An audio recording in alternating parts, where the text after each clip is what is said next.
ओम श्री गणेशाय नमः। श्रीमद् भागवत रसामृत तृतीय स्कंद। पूज्यपाद श्री रामचंद्र डोंगरे जी महाराज द्वारा रचित श्रीमद् भागवत रसामृत। आज हम सुनेंगे तृतीय स्कंद। श्री शुक उवाच एवमेतत् पुरा पृष्टो मैत्रेयी भगवन् किल छत्राम्बनं प्रवृष्टेन त्यक्त्वा वृद्धिमत। परमात्मा श्री कृष्ण का ध्यान करने से मन शुद्ध होता है। एक स्थान पर बैठकर परमात्मा का ध्यान करते करते, सेवा स्मरण करते करते जो प्रभु को प्रसन्न करता है उसका मन धीरे धीरे स्थिर और शुद्ध होता है। जिसका मन शुद्ध हुआ है, जिसको भीतर से भक्ति का रंग लगा है, जिसको भक्ति में आनंद आता है, वह व्यक्ति तीर्थ यात्रा करने जाए या न जाए समान ही है। तुलसी जब मन शुद्ध भयो तब तीरथ तीर गयो न गयो। जिनके हृदय में भक्ति रस में निमग्न है, जिनका हृदय भक्ति रस में निमग्न है, वैसे वैष्णव जहाँ विराजमान होते हैं वहाँ की भूमि तीर्थ बन जाती है, या वहाँ की भूमि को वे तीर्थ बना देते हैं। तीर्थों में बहुत भटकना अच्छा नहीं है।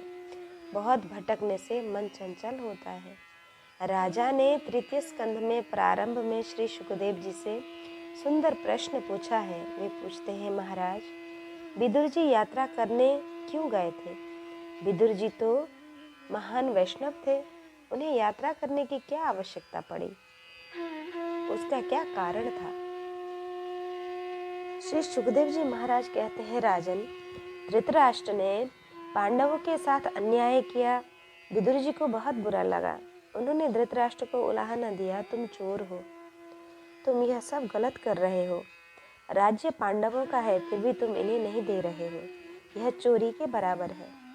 मेहनत करके धर्म से नीति से जो कमाते हैं तो जगत में अन्याय नहीं होगा। चोर कौन है? अरे ताला तोड़कर जो ले जाता है वह चोर है। जिसका है उसे दिए बिना जो खाता है वह भी चोर है। ताला तोड़ कर ले जाने वाला तो चोरों का सरदार है, पर चोरी अनेक रूपों से होती है। अनेक बार मन की चोरी करता है, मन भी चोरी कर लेता है। हमारे शास्त्रों में तो यहाँ तक लिखा है कि कम मेहनत से अधिक पाने को भी चोरी कहा जाता है। मेहनत के अनुसार मुनाफा लेना उचित है, पर अब आलस्य बहुत बढ़ गया है। कम मेहनत और अधिक मुनाफा प्राप्त करने की वृत्ति हो गई है लोगों में। कम मेहनत से अधिक पैसा मिलेगा तो बुद्धि भ्रष्ट होगी। वृद्ध माता पिता की सेवा न करने वाला भी चोर है। जिसका हक है उसे दिए बिना जो खाता है वह भी चोर है। ठाकुर जी को भोग लगाए बिना जो खाता है वह भी चोर है। आंगन में आए हुए भिखारी को दिए बिना जो खाता है वह भी चोर है। अग्नि में बिना आहुति दिए जो खाता है वह भी चोर है। अग्नि के आधार से ही खाना बनता है। अग्निर्वै देवाना मुखम। अग्नि द्वारा परमात्मा खाते हैं। जो अग्नि में आहुति दिए बिना खाता है वह भी चोर है। सोचिए कि मैं किस प्रकार का चोर हूँ। विदुर जी ने धृतराष्ट्र से कहा, आपकी वृत्ति बहुत बिगड़ गई है, आप यह चोरी कर रहे हैं। संत तो सभी के प्रति समभाव रखते हैं, पर धृतराष्ट्र ऐसा दुष्ट है कि साधु संतों को भी वह पसंद नहीं करता। गीता जी के प्रारंभ में धृतराष्ट्र उवाच ऐसा पाठ आता है। धृतराष्ट्र पूछते हैं, धर्म क्षेत्रे कुरुक्षेत्रे समवेता ये उत्सव। उनका पूछना भगवान श्री शंकराचार्य को पसंद नहीं आया। धृतराष्ट्र ने जो कुछ पूछा है उसकी व्याख्या श्री शंकराचार्य ने नहीं की है, उसे छोड़ देते हैं। धृतराष्ट्र जो बोल रहा है उसकी मैं क्या व्याख्या करूं? वह तो चोर है, दुष्ट है, अर्थात कपटी राष्ट्र अर्थात संपत्ति। धृतराष्ट्र शब्द का अर्थ है कि जो पराई संपत्ति को हड़प कर लेता है बिना हक का, बिना मेहनत का, किसी दूसरे की मेहनत का धन जो ले लेता है वह धृतराष्ट्र है, वह चोर है। इससे शंकराचार्य जी ने गीता जी के को प्रारंभ से माना है, जहाँ से श्री कृष्ण बोलते हैं। दूसरे अध्याय के 11वें श्लोक से भगवान श्री कृष्ण बोलते हैं। गीता के शांकर भाष्य का प्रारंभ वहीं से किया गया है। प्रथम अध्याय और दूसरे अध्याय के 10 श्लोक छोड़ दिए गए हैं। धृतराष्ट्र दुष्ट है। विदुर जी ने धृतराष्ट्र को उलाहना दिया, तुम यह बहुत गलत कर रहे हो। आधा राज्य पांडवों को दे दो तो अच्छा है, नहीं तो मैं तुम्हारे राज्य में रहना नहीं चाहूंगा। धृतराष्ट्र ने उनकी बात नहीं मानी। आप भी ध्यान रखिए, सगा भाई भी कोई बड़ा पाप कर रहा हो तो उसका संग छोड़ दीजिए। परमात्मा श्री कृष्ण अतिशय कृपा करते हैं, तब सच्चे संतों का, भजनानंदी संतों का सत्संग देते हैं। इस जगत में ज्ञानी पुरुषों का संग सुलभ है। ज्ञानी पुरुष मिलते हैं, पर भीतर से जिसे भक्ति का रंग लगा हो, संसार के विषय से जिसे घृणा हो गई हो, वैसे भजनानंदी संतों का संग नहीं प्राप्त होता। भगवान जिस जीव पर कृपा करते हैं उसे अधिक सुख संपत्ति नहीं देते, उसे अधिक सत्संग देते हैं। मानव जन्म से बिगड़ा हुआ नहीं है, मानव तो संग से बिगड़ता है और संग से सुधरता भी है। जब जन्म हुआ तब चाय पीने की आदत नहीं थी, जब जन्म हुआ तब तंबाकू सूंघने की आदत नहीं थी। मानव का जन्म हुआ तब वह शुद्ध था, उसे कोई व्यसन न था। बड़े होने पर वह जिसके संग में रहा उसके जैसा होने लगा। संग का रंग मन को लगता है। जो ज्ञान में है, वैराग्य में, भक्ति में आपसे बढ़कर है, जो निरंतर भक्ति करते हैं, ऐसे महापुरुषों का संग करिए, उनका स्मरण करिए, संतों का अनुकरण करिए। संसार सुख में फंसे किसी विलासी ग्रस्त का स्मरण न करिए। संसार सुख में फंसे किसी विलासी गृहस्थ का स्मरण न करिए। ऐसों को जीवन का आदर्श न बनाइए। विरक्त साधु संतों की दृष्टि में रखिए, विरक्त साधु संतों को अपनी दृष्टि में, अपने हृदय में रखिए, उनका संग करिए। घर में सत्संग हो तो घर छोड़कर यात्रा करने की भी जरूरत नहीं है। सत्संग ही बहुत बड़ा तीर्थ है। चारों धामों की यात्रा करने पर भी लोगों का स्वभाव नहीं सुधरता है, यात्रा के बाद भी मन शुद्ध नहीं होता। सत्संग ही ऐसा तीर्थ है जिसमें स्नान करने से मन का मैल धुलता है। घर में पति पत्नी सत्संग करें। पति पत्नी का पवित्र संबंध परमात्मा के लिए है। एकांत में मन बिगड़ता है और एकांत में मन शुद्ध करना है, मन को शुद्ध करना है। पति पत्नी एकांत में बैठकर ध्यान करें, एकांत में बैठकर किसी पवित्र ग्रंथ का वाचन करें। घर में सत्संग करें। घर में जिसे सत्संग मिला है उसे यात्रा की भी आवश्यकता नहीं है। घर में कुसंग हो तो घर में न रहिए, किंतु यदि घर में सत्संग हो तो घर छोड़ना नहीं चाहिए। हमारे शास्त्रों में लिखा है कि चोरी और व्यभिचारी ये 2 महापाप हैं। वैष्णव बैर नहीं करते पर उपेक्षा करते हैं। किसी ने बड़ा पाप किया हो तो उसे दूर से जय श्री कृष्ण करेंगे, उसके संग में नहीं रहते।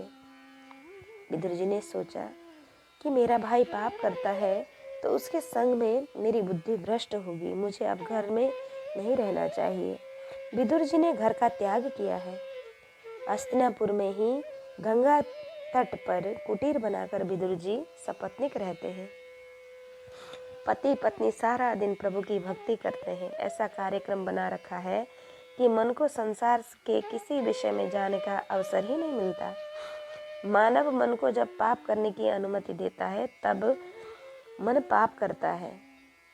आप अपने मन के स्वामी हैं, मन आपका दास है। आत्मा की प्रेरणा के बिना मन पाप कर ही नहीं सकता।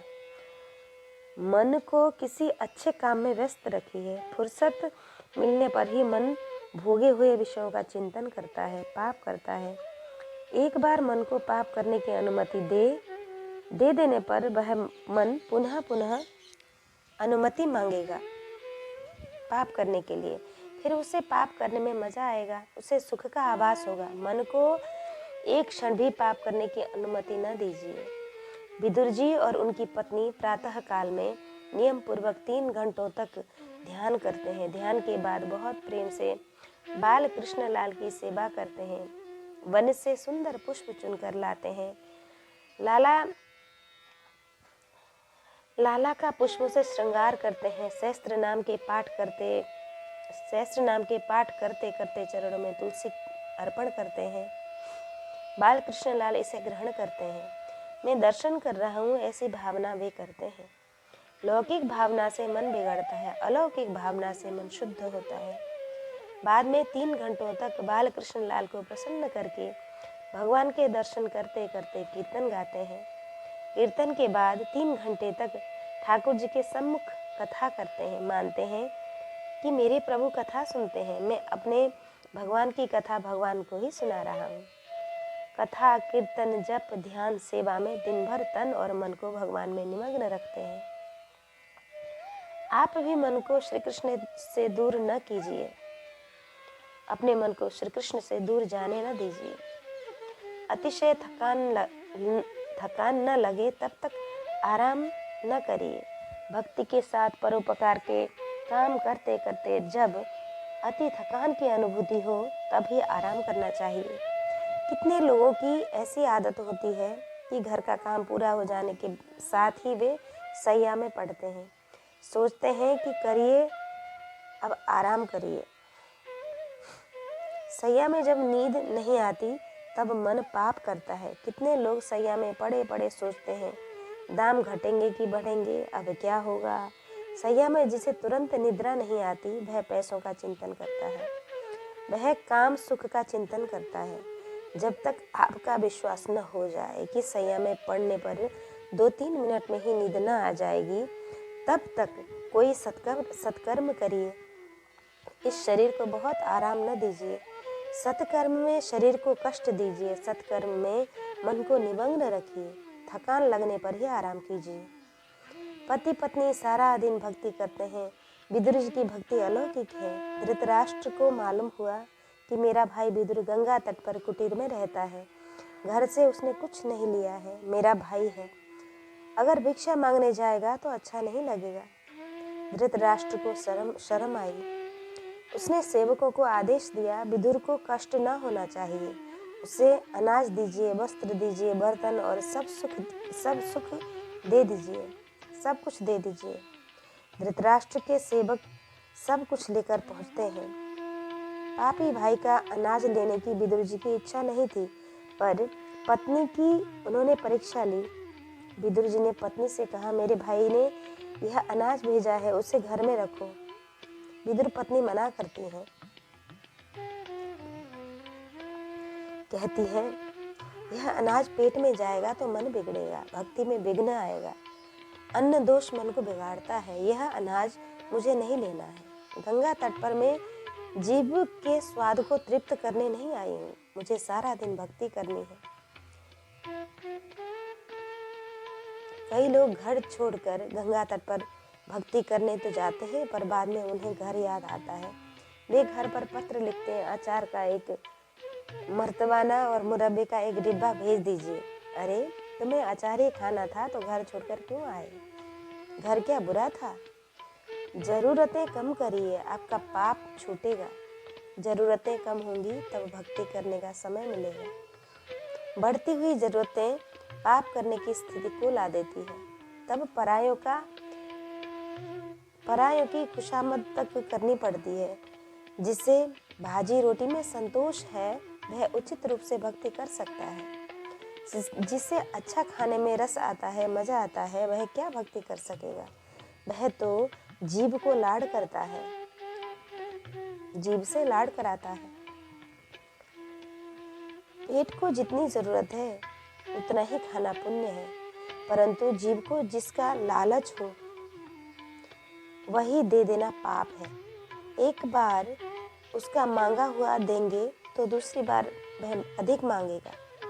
पति पत्नी ने निश्चय किया, अतिशय भूख लगेगी तब भाजी रोटी बनाएंगे। गंगा तट पर चौलाई खूब उगती है, उससे काम चला लेंगे। अतिशय भूख लगने पर जो कुछ मिलता है वह अमृत से भी मीठा लगता है। स्वाद भूख में है, जिसे भूख नहीं है उसे नखरे सूझते हैं। बहुत भूख लगने पर विदुर जी व उनकी पत्नी भाजी रोटी बनाते हैं, भगवान को अर्पण करते हैं। गंगा तट पर आदि नारायण परमात्मा की आराधना करते हैं। पांडवों ने वन में भक्ति की है और विदुर जी ने हस्तिनापुर में गंगा तट पर पत्नी के साथ कुटीर में रहकर भक्ति की है। वे सारा दिन लाला को प्रसन्न करने में व्यतीत करते हैं, भाजी रोटी में संतोष मनाते हैं। जगत का आकर्षण श्री कृष्ण करते हैं, पर वैष्णवों का प्रेम परमात्मा को आकर्षित करता है। विदुर जी की भक्ति इतनी बढ़ गई कि भगवान आकर्षित हुए। भगवान एक लीला में अनेक कार्य कर लेते हैं। पांडव का वनवास पूर्ण हुआ, उन्होंने राज्य मांगा, दुर्योधन ने मना किया। तब धर्मराज ने द्वारिकानाथ से कहा, आप एक बार दुर्योधन को समझाइए, वह मान जाता है तब अच्छा है। आधा राज्य हमारा है, पर हम आधा भी नहीं मांगते हैं, मात्र 2-3 गांव दे देना तो हमें संतोष होगा, हमें संतोष है। मुझे युद्ध नहीं करना है, युद्ध से मेरा देश दुखी होगा। क्षत्रिय को भिक्षा मांगने का अधिकार नहीं है, इससे छोटे से राज्य की जरूरत है। द्वारिकानाथ हस्तिनापुर में संधि कराने के लिए पधारने वाले हैं। धृतराष्ट्र ने यह सुना, उन्होंने विचार किया, सुना है कि वे द्वारिका में 56 भोग का भोजन करते हैं। मैं अच्छी तरह से उनका स्वागत करूंगा, उनको समझाऊंगा कि 2 भाइयों का झगड़ा है, आपको बीच में पड़ने की क्या आवश्यकता है।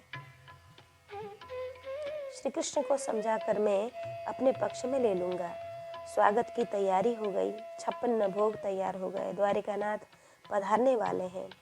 इससे हस्तिनापुर में अनेक देशों की से ऋषि तथा महात्मा आए हैं। उन्हें आशा थी कि श्री कृष्ण के दर्शन होंगे, उनका भाषण होगा, उनकी दिव्य वाणी सुनेंगे। अनेक राजा आए हैं, सबकी इच्छा है कि कौरव पांडवों का युद्ध ना हो तो अच्छा है। विदुर जी स्नान करने गंगा तट पर पधारते हैं। आज गंगा तट पर संतों की भीड़ है, साधु महात्मा बैठे हैं, बातें कर रहे हैं। कल द्वारिकानाथ पधारने वाले हैं, रथ में विराजेंगे, उनकी बहुत बड़ी सवारी निकलेगी, ऐसा हमने सुना है। विदुर जी को बहुत आनंद हुआ, कल मुझे द्वारिकानाथ के दर्शन होंगे। विदुर जी घर आए, पत्नी के साथ सत्संग में बैठ गए हैं। पति पत्नी का ऐसा नियम था कि सारा दिन वे मौन रहते, जब सत्संग करने बैठते तभी बोलते। कहा जाता है कि घर में रहते हैं, इससे बातें करनी पड़ती है। पति पत्नी के दाम्पत्य में बहुत समय बातों में व्यतीत हो जाता है। जितना बोलना जरूरी है उतना ही बोलना चाहिए, उतना ही बोलिए, अधिक न बोलिए।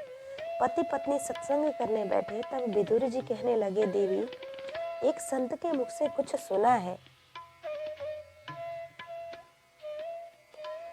वह सब मुझे याद आ रहा है।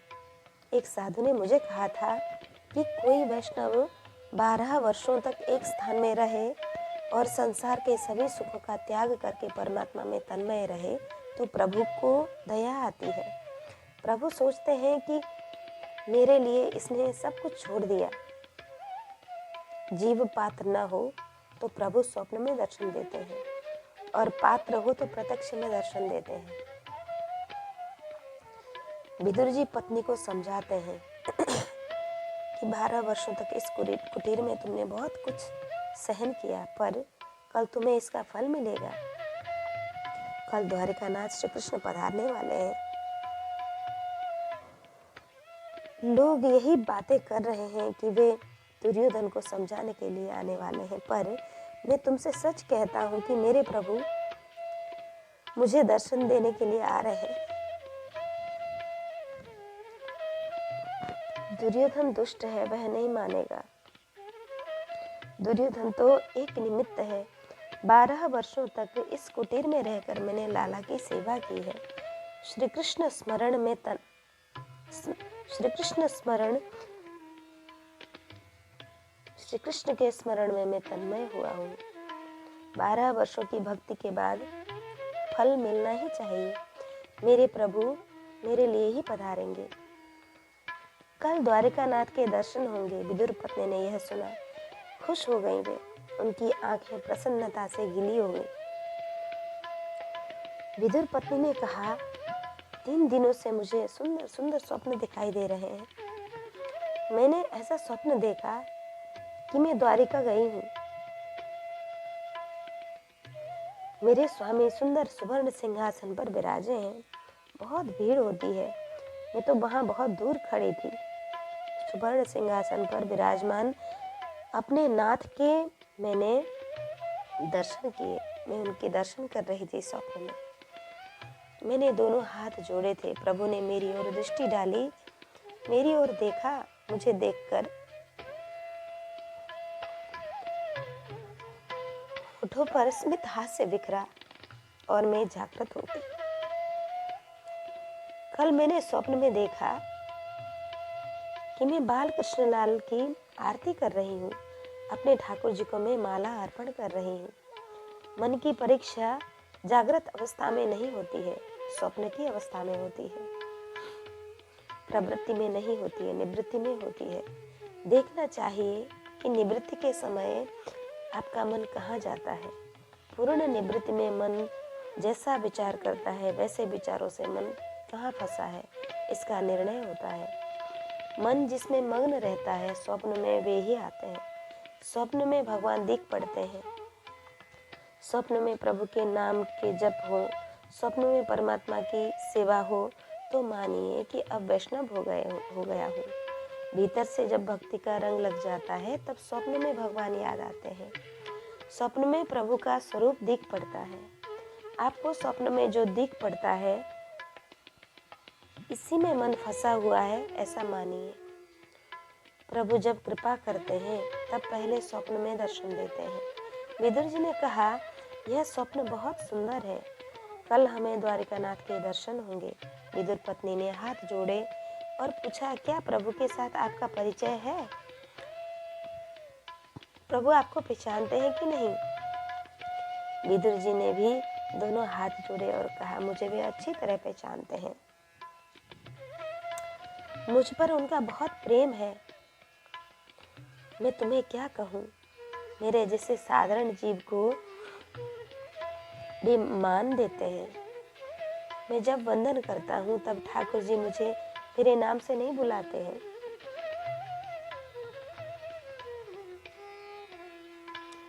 मैं योग्य नहीं हूँ पर उम्र में बड़ा हूँ, इससे प्रभु चाचा कहकर बुलाते हैं मुझे।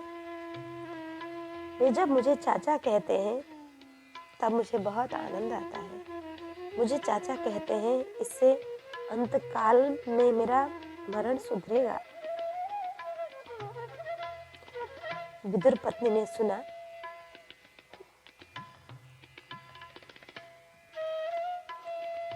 प्रभु मेरे पति को चाचा कहते हैं, इससे जब वे कभी मेरे घर पधारेंगे तब मुझे चाची कहकर पुकारेंगे। वह दिन कब आएगा? भगवान मेरे घर पधारेंगे, मेरे घर भोजन करें और मैं दर्शन करूं। मुझे वे प्रेम से चाची कहकर बुलाएं। मुझे उनसे कुछ मांगना नहीं है। किसी सुख की मुझे इच्छा भी नहीं है। वे मुझे चाची कहेंगे तो मेरा मरण सुधरेगा। भगवान जिसे अपनाते हैं उसे अंतकाल में लेने भी आते हैं। मैं रोज प्रार्थना करती हूँ कि बाल कृष्णलाल भोजन कर रहे हैं, पर मुझे भावना से संतोष होता ही नहीं है। ठाकुर जी भोजन कर रहे हैं, मुझे इस दृश्य को प्रत्यक्ष देखना है, दर्शन करना है। आपको इतना मान दे रहे हैं तो उन्हें निमंत्रण दीजिए। कहिए कि राजमहल का कार्य पूर्ण होने पर इस गरीब की कुटीर में भी पधारिए। इस कुटीर को नाम दिया गया है श्री कृष्ण कुटीर। हमने जो नाम दिया है, आगमन से सकल सार्थक होगा। निमंत्रण अवश्य दीजिए। भक्ति जब उचित रूप से होती है तब अभिमान जल जाता है, हृदय दीन बनता है। भक्ति करने पर अहम में बढ़ जाए तो समझना चाहिए कि मेरी भक्ति झूठी है। बराबर भक्ति करने वाले का अहम मरता है। कई व्यक्ति भक्ति करते हैं तब बहुत अकड़ कर चलते हैं। वे सोचते हैं कि मैंने 4 घंटों तक सेवा की है। उनका हृदय पत्थर की तरह कठोर होता है। उनकी भक्ति में भूल रहती है। विदुर जी सोच रहे हैं, निमंत्रण देने के लिए भी योग्यता चाहिए। मैं निमंत्रण देने योग्य भी नहीं हूँ। वे अनंत कोटि ब्रह्मांड के नायक हैं। मैं प्रभु से किस तरह कहूँ कि मेरे घर भोजन के लिए पधारिए। मैं निमंत्रण दूंगा तो वे मुझे मना तो नहीं करेंगे, पर मुझे क्षोभ होता है, मुझे लाज आती है। प्रभु कृपा करके पधारेंगे तो अच्छा ही है, पर मुझे लगता है कि परमात्मा को मेरे कारण श्रम पड़ेगा। मैं वैष्णव हूँ पर दरिद्र भी हूँ। इस छोटी सी कुटी में रहता हूँ। प्रभु पधारेंगे तो कहाँ बैठेंगे? घर में कोई अच्छा आसन भी नहीं है। प्रभु को हम क्या अर्पण करेंगे? विदुर पत्नी की आंखों में आंसू आ गए।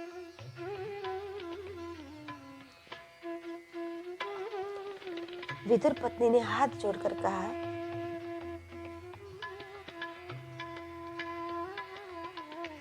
हम भाजी रोटी खाते हैं, वही हम ठाकुर जी को अर्पण करेंगे।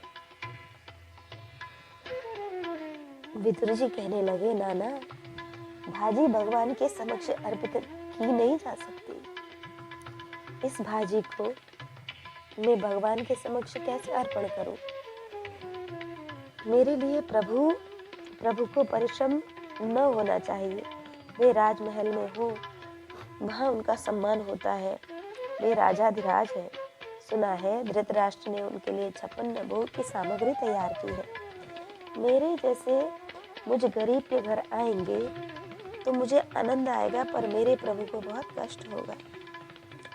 अपने सुख के लिए मैं प्रभु को त्रस्त करना नहीं चाहता। मैं निमंत्रण देने योग्य नहीं हूँ। विदुर पत्नी का हृदय द्रवित हुआ। मैं गरीब हूँ, इसलिए भगवान मेरे घर नहीं आएंगे। मैं गरीब हूँ, पर मैंने कोई पाप नहीं किया है। मैंने अपने बाल कृष्ण को अर्पण किए बिना कभी जल भी नहीं पिया है। सभी कुछ प्रभु को अर्पण समर्पण करती हूँ। सारा दिन उन्हें मनाती हूँ, उन्हें प्रसन्न करती हूँ। वे तो भाव के भूखे हैं, प्रेम के प्यासे हैं। वे हमारे घर नहीं आएंगे। मैंने तो सुना है कि गरीब वैष्णव परमात्मा को बहुत प्रिय होते हैं। गरीबों में एक बड़ा सद्गुण है। जो गरीब है वो हृदय से दीन होता है। दरिद्रता में अभिमान मर जाता है। संपत्ति और अभिमान साथ रहते हैं। संपत्ति और अभिमान साथ रहते हैं। संपत्ति में अभिमान भी साथ रहता है। विदुर पत्नी सोचती है, प्रभु मेरे घर पधारेंगे, ऐसा मुझे लगता है। मेरे पतिदेव को निमंत्रण देते हुए संकोच हो रहा है। विदुर पत्नी ने निश्चय किया, कल भगवान के दर्शन करते करते मैं हाथ जोड़कर कहूंगी, मेरे घर पधारिए, मुझे बहुत आनंद होगा। मेरे पतिदेव को संकोच हो रहा है, पर मुझे लगता है कि प्रभु अवश्य पधारेंगे। मेरा प्रेम सच्चा होगा तो वे अवश्य आएंगे। मेरे प्रेम में प्रपंच होगा तो वे नहीं पधारेंगे। वे अंतर्यामी है, सब कुछ जानते हैं। वे पति पत्नी को नींद आ रही है। आज की रात कब पूर्ण होगी?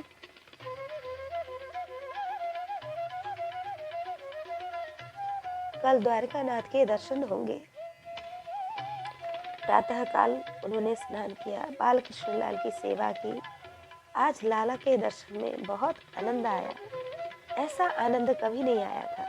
आज मुझे देखकर वह हंस रहा है, बहुत प्रसन्न दिखता है। आज क्या होने वाला है? आज सेवा में हृदय द्रवित हो रहा है। प्रत्यक्ष दर्शन की आतुरता है। दोनों दौड़कर पहुंचे। बहुत भीड़ है। उस भीड़ में विदुर पत्नी हाथ जोड़कर खड़ी है। द्वारकानाथ का रथ दिखाई दिया। दूर से प्रभु के रथ के दर्शन हुए। सोने का रथ है, उसमें 4 घोड़े जुते हुए हैं। दारुक सारथी है।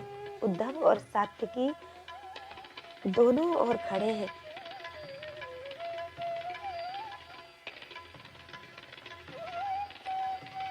उनके हाथ में पंखे हैं, वे स्वामी की सेवा कर रहे हैं।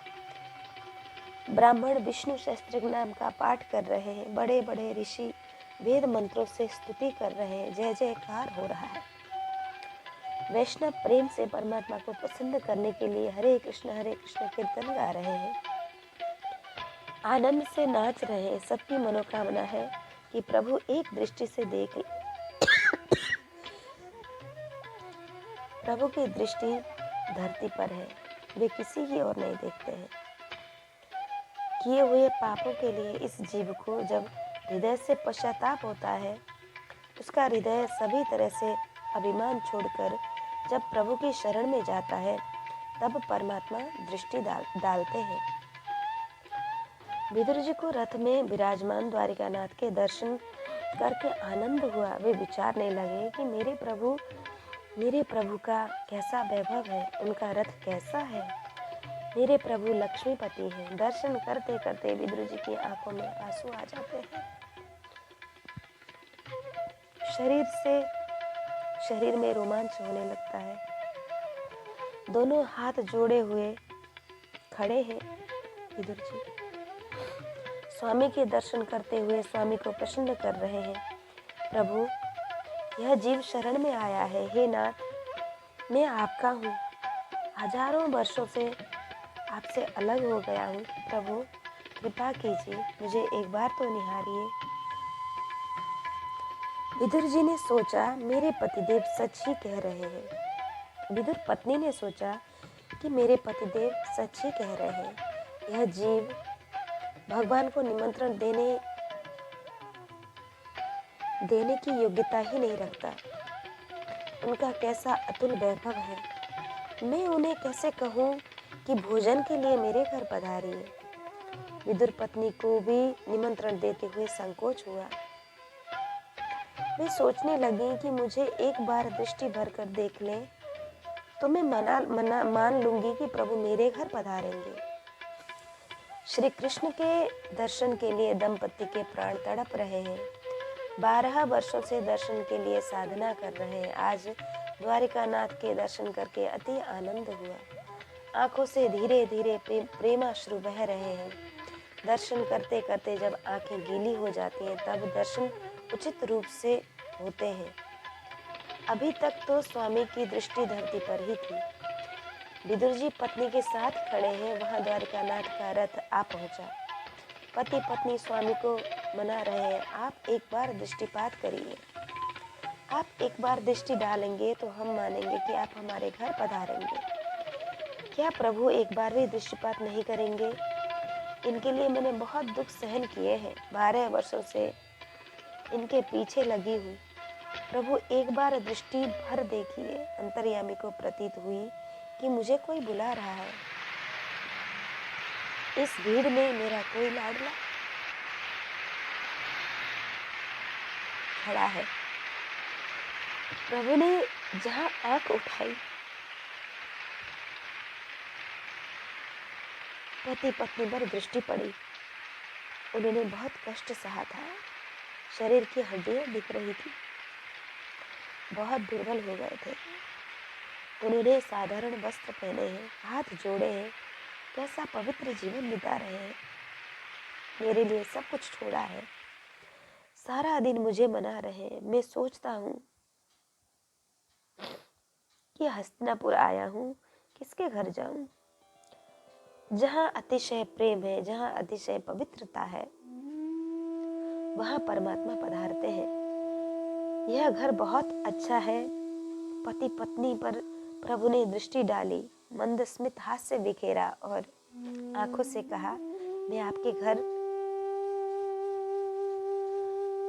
घर आ रहा हूँ।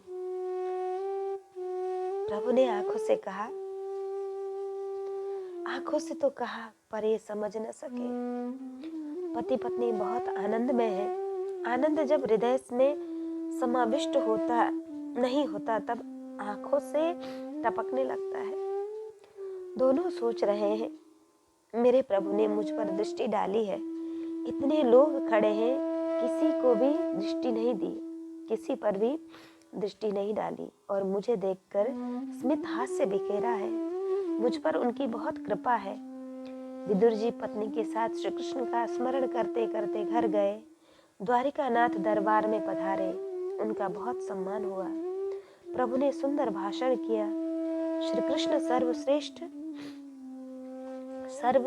श्रेष्ठ है, पर श्री कृष्ण को अभिमान का स्पर्श तक नहीं है। सभा में कहने लगे, धर्मराज का दूत होकर आज मैं संधि के लिए आया हूँ। द्वारिका का राजा होकर नहीं आया हूँ। मैं 5 पांडवों का दूत हूँ। ऐसा कहते उनको जरा भी संकोच नहीं हुआ। प्रभु ने दुर्योधन को अनेक प्रकार से समझाया। तुम्हारे अनेक अपराध हैं, फिर भी धर्मराज क्षमा करते हैं। तुम 2-3 गांव दे दो तो भी वे संतोष मानेंगे। वे युद्ध नहीं करना चाहते। प्रभु दुर्योधन को समझाते हैं, किंतु वह मूर्ख नहीं मानता। स्वामी के समक्ष क्रोध करता है, अनुचित वचन बोलता है, स्वामी को अनुचित प्रत्युत्तर देता है। कहता है कि भीख मांगने से कहीं राज्य मिलता है। पांडवों में शक्ति हो तो युद्ध करे। सुई की नोक जितनी जमीन भी मैं युद्ध के बिना नहीं देना चाहूंगा, नहीं दूंगा। भगवान समझ गए कि यह नहीं सुधरेगा। यह जब तक मार नहीं खाएगा तब तक इसे अक्ल नहीं आएगी। मूर्ख को जब कोई समझाता है तब मूर्ख नहीं समझता। मूर्ख को मार खाने पर ही समझ में आता है। प्रभु सोचते हैं कि मुझे अब इसको मारना ही पड़ेगा। प्रभु ने सभा का त्याग किया। धृतराष्ट्र ने हाथ जोड़कर कहा, 56 भोग की सामग्री मैंने तैयार करवा रखी है। भोजन का समय हुआ है, आप एक बार भोजन करिए। प्रभु ने सोचा, ऐसे चोर के घर खाऊंगा तो मेरी बुद्धि भ्रष्ट होगी। यह तो मुझे निमंत्रण दे रहा है। प्रभु ने कहा, तुम्हारे घर का मुझे कुछ नहीं लेना है, कुछ नहीं खाना है। धृतराष्ट्र पूछ रहे हैं, क्यों मना कर रहे हैं आप? प्रभु ने कहा, शत्रु के घर का नहीं खाना चाहिए। मैं आपका बैरी हूँ। वैष्णव का बैरी तो मेरा भी है, बैरी है। यदि वैष्णव का बैरी है तो वो मेरा भी बैरी है। अति दुख में पांडवों ने धर्म नहीं छोड़ा। अति दुख में पांडवों ने पाप नहीं किया। अति दुख में पांडव परमात्मा को नहीं भूले। इसलिए प्रभु को पांडव प्राण से भी अधिक प्यारे हैं। हमने आज सुना शांति उपदेश लेकर भगवान श्री कृष्ण दुर्योधन के राज्य में आए थे, और हमने ये भी सुना कि विदुर पत्नी का किस तरह से संवाद हुआ। इसको पढ़ने में बहुत कष्ट भी हुआ है, क्योंकि ये बहुत करुण प्रसंग है, इसलिए बहुत मुश्किल से हम पाठ कर पाए हैं। मैं अपने आप को धन्य समझती हूँ, क्योंकि श्री डोंगरे जी महाराज का श्रीमद् भागवत रसामृत कथा मुझे पढ़ने का सौभाग्य मिला है। मैं अति प्रसन्नता से पढ़ती हूँ और उनको अपने हृदय से नमन करती हूँ। कृष्णाय वासुदेवाय हरये परमात्मने प्रणतक्लेशनाशाय गोविंदाय नमो